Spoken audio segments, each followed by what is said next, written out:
Assalamualaikum warahmatullahi wabarakatuh. Pada video kali ini kami akan mempresentasikan hasil diskusi kelompok kami dengan judul Perancangan Sistem Informasi Sarana dan Prasarana menggunakan metode prototyping. Sebelumnya perkenalkan saya Rizky Ibrahim dan pada pemaparan kali ini saya tidak sendiri, saya ditemani oleh teman saya yaitu Yusuf Cesario Saprullah Ibrahim. Langsung saja masuk ke materinya. Definisi sistem.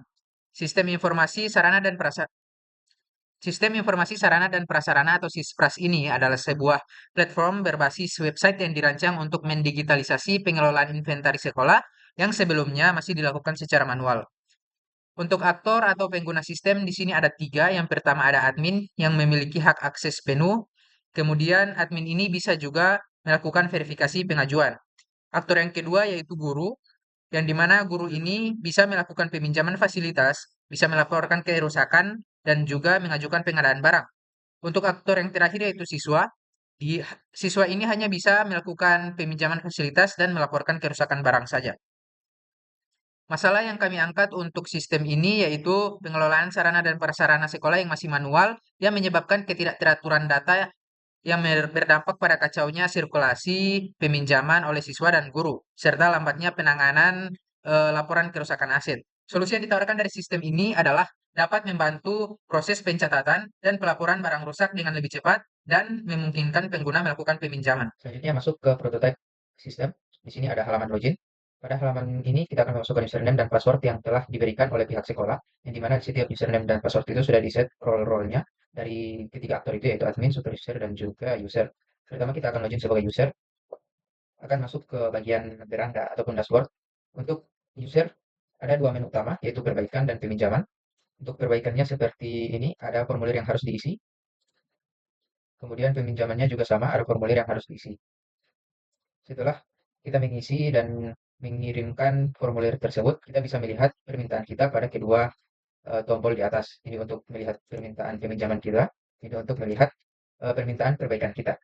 Di sini statusnya masih pending karena belum ada tindakan dari bagian admin untuk menyetujui ataupun menolak permintaan. Jika sudah ada tindakan dari bagian admin, maka akan muncul notifikasi pada kedua tombol ini. Selanjutnya kita masuk ke bagian super user, sama seperti sebelumnya, login. Kemudian perbedaannya di sini ada pada bagian menunya. Di sini sudah ada tiga menu. Yang pertama ada perbaikan dengan formulir yang masih sama. Lalu menu ketiga yang hanya dimiliki oleh super user dan admin yaitu adalah pengadaan. Untuk formulirnya seperti ini. Di sini juga ada tombol baru khusus untuk super user, di mana ini adalah daftar untuk pengajuan pengadaan. Sama seperti sebelumnya, dia akan muncul notifikasi jika statusnya sudah mendapat tindakan dari admin. Kemudian kita akan login sebagai admin. Di sini sama. Yang membedakannya dengan super user yaitu ada menu baru tambah akun. Untuk menambahkan akun baru, entah itu akun siswa ataupun akun guru. Kemudian perbedaan yang kedua yaitu ada pada bagian tombol-tombolnya. Di sini sudah ada 4 tombol dan juga ada notifikasi untuk mengingatkan admin bahwa ada permintaan yang belum diberi tindakan, entah disetujui ataupun ditolak. Ini untuk pengajuan perbaikan, ini pengajuan peminjaman. Lalu ini untuk history. History di sini digunakan untuk melihat apa saja yang sudah diberikan tindakan oleh admin. Kemudian selanjutnya ada daftar pengajuan pengadaan. Kurang lebih seperti itu penjelasan prototipe dari aplikasi. Selanjutnya akan dijelaskan tentang diagram DFD untuk sistem ini. Di sini saya akan menjelaskan di level 6 atau diagram konteks dari disperap atau sistem sarana dan prasarana yang sudah dibuat di sini. Dan di sini ada tiga entitas di mana ada user, super user, dan admin. Oke, jadi admin di sini adalah siswa yang di mana dia bisa mengajukan peminjaman dan perbaikan barang. Nah, kedua ada super user di mana itu adalah guru. Dia memiliki akses yang sama dengan user, tapi dia ditambahkan otoritas untuk pengajuan pengadaan barang. Yang ketiga ada identitas admin. Admin di sini bertugas mengelola akun baru dan yang paling krusial adalah melakukan verifikasi atas semua pengajuan yang masuk dari user, superuser maupun dia sendiri. Oke, jadi alur informasinya itu sederhana. Nah, informasi dari itu, pengguna itu mengirimkan input berupa data pengajuan dan sistem akan mengembalikan output berupa informasi status apakah pengajuan tersebut disetujui atau ditolak.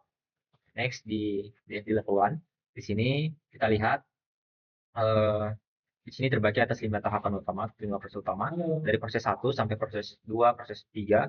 Di sini dia adalah setiap data yang diinput oleh user, superuser maupun admin, baik itu dari si perbaikan, pengadaan atau peminjaman, itu akan otomatis disimpan ke dalam database perbaikan, pengadaan, peminjaman dengan status awal pending. Terus di proses keempat, itu verifikasi pengajuan, ini adalah jantung sistem, di mana admin akan menarik daftar pengajuan dari user superuser maupun dia sendiri, terus dia akan memeriksanya, apakah itu bisa diterima atau tidak. Lalu dia akan memberikan verifikasi pengajuan yang akan diupdate status menjadi accept atau reject. Apakah pengajuan tersebut diterima atau ditolak. Nah, terakhir ada proses notifikasi, di mana setelah status diubah oleh admin, status accept atau reject itu, dia akan mengirimkan notifikasi real time, agar super user maupun admin dia sendiri bisa mengetahui hasil pengajuannya. Oke, kami sudah membuat breakdown beberapa pekerjaan untuk analisis dan konten sistem, UI design, dan protokol finalisasi. Nah, untuk analisis dan konten sistem sendiri itu ada punya kami menganalisis masalah dan kebutuhan user. Yang kedua ada pembuatan modal sistem, itu ada di video saya perlihatkan tadi. Terus ada setup desain sistem.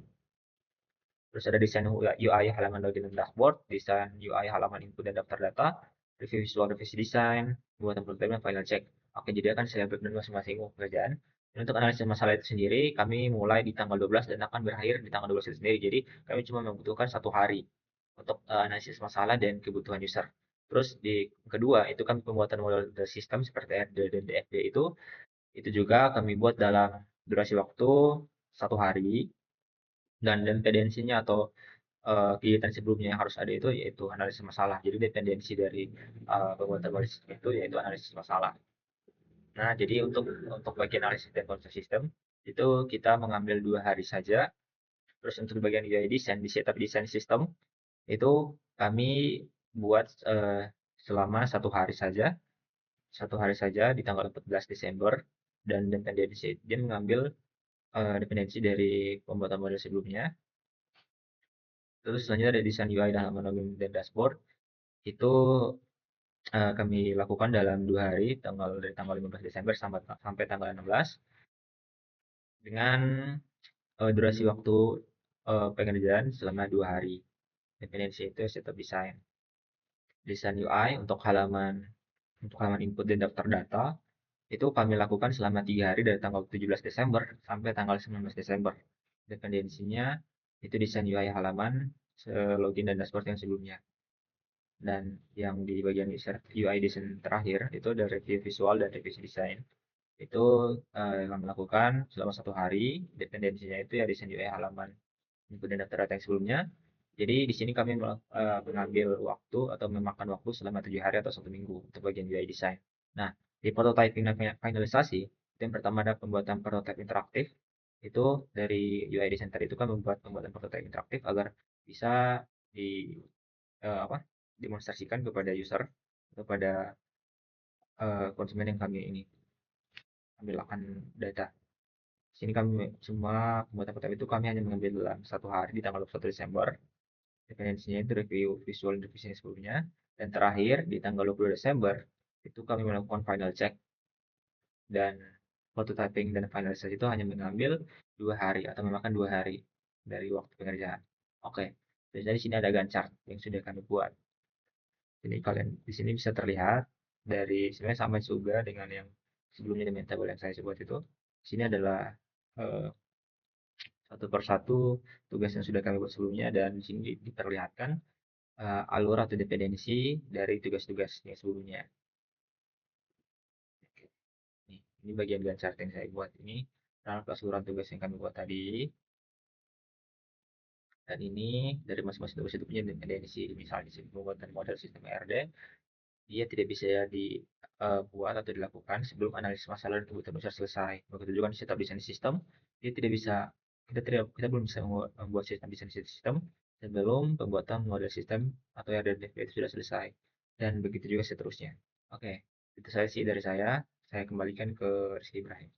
Baik, kesimpulannya yaitu website sarana dan prasarana sekolah atau Siskras ini dirancang untuk membantu meningkatkan efisiensi dalam pengelolaan sarana dan prasarana di sekolah. Melalui sistem ini diharapkan proses peminjaman barang menjadi lebih mudah, terstruktur, dan tercatat dengan jelas.